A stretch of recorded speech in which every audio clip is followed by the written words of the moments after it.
지난주에 찾아뵙고 또 많은 분들의 여러 가지 사건들이 생겨서 제가 어제 도착해서 이 부근 여인숙에서 자고 이 시간을 위해서 지금까지 기다렸습니다. 조금 아까 기다리던 중에 아주 중요한 뉴스를 유튜브 동영상을 통해서 봤는데, 남양주 물류창고에서 인주하고 봉인지하고 도장이 무더기로 쏟아져 나왔다는 겁니다. 어떻게 물류창고에서 봉인지, 도장, 인주가 나올 수가 있습니까? 이거야말로 부정선거의 가장 명백한 증거라고 생각합니다.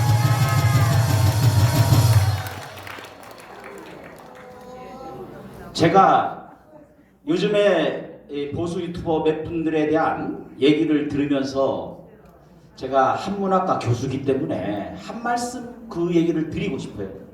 논어의 하기편에 보면 과즉 물탄견이라 이런 말이 있습니다. 잘못이 있으면 고칠 것을 꺼리지 말아라.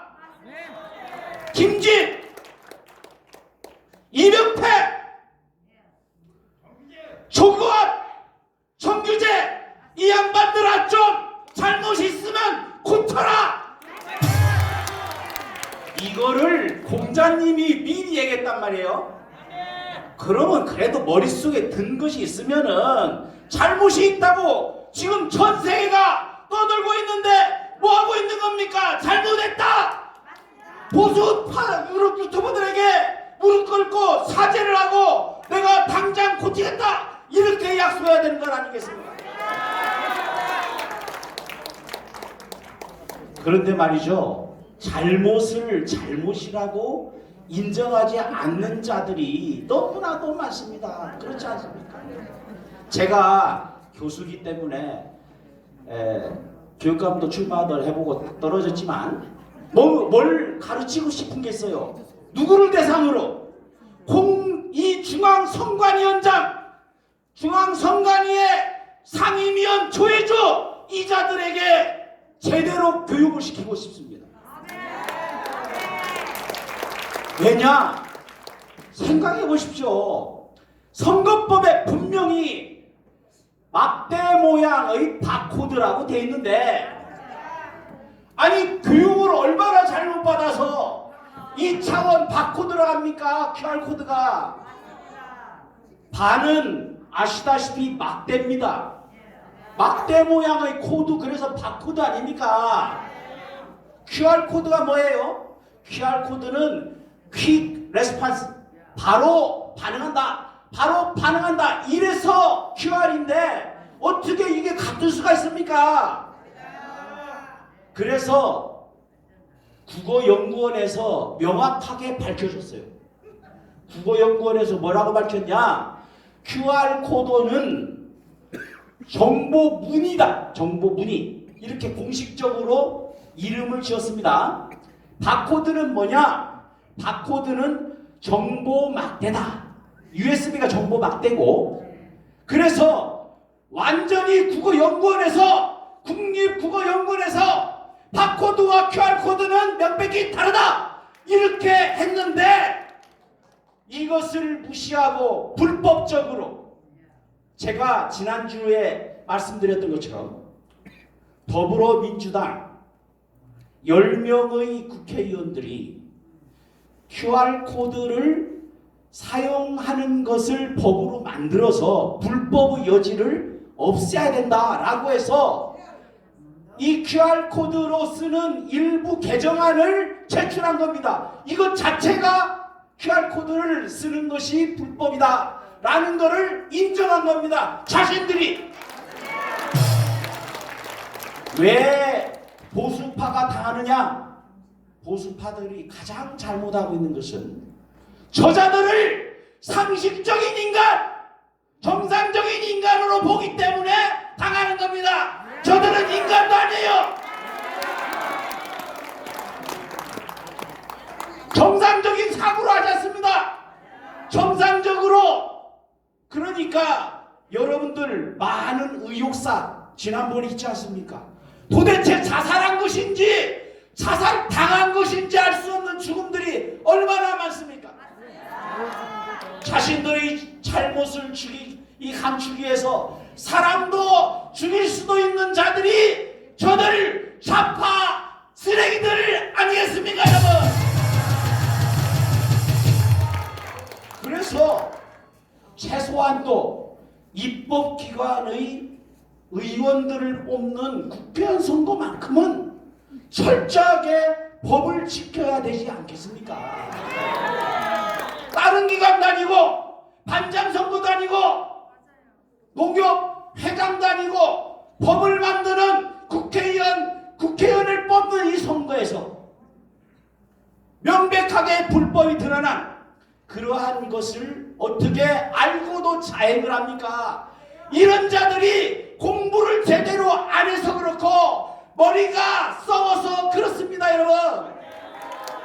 그래서 7월 달에 출범해서는 안 되는 것이지만 공수처가 출범한다면 1호 수사 대상자는 마땅히 조혜주 상임위원이 돼야 된다고 저는 생각합니다. 출범하기 전에 사실은 공수처를 폐기해야 되는데 이게 지금 어떻게 될지 모르지만 하나님께서 역사하셔서 적당히 민주당이 이겼으면 우리가 이러지 않았을 거예요.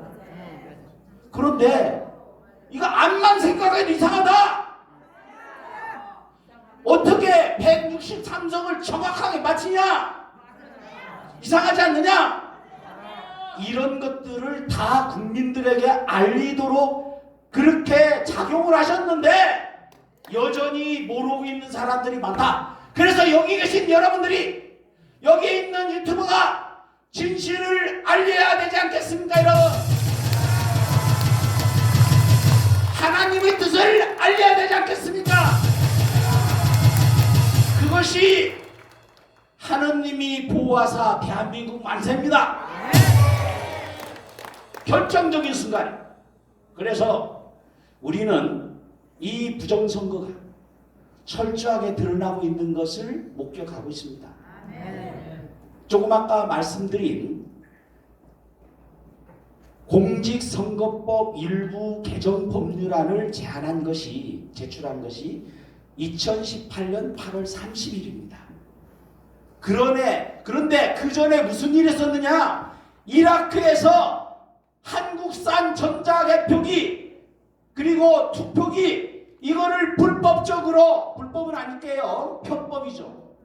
그래서 아까 김문수 지사님이 말씀하신 것처럼 불법 부정선거가 확실한데 그러니까 이것이 문제가 됐지 않습니까?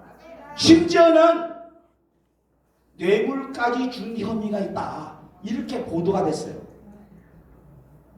그럼에도 불구하고 그것이 드러나는데도 불구하고 어떻게 QR코드라는 불법적인 이것을 법안을 제출하고 그것이 통과하지 않았는데도 그것을 강행할 수가 있단 말입니다.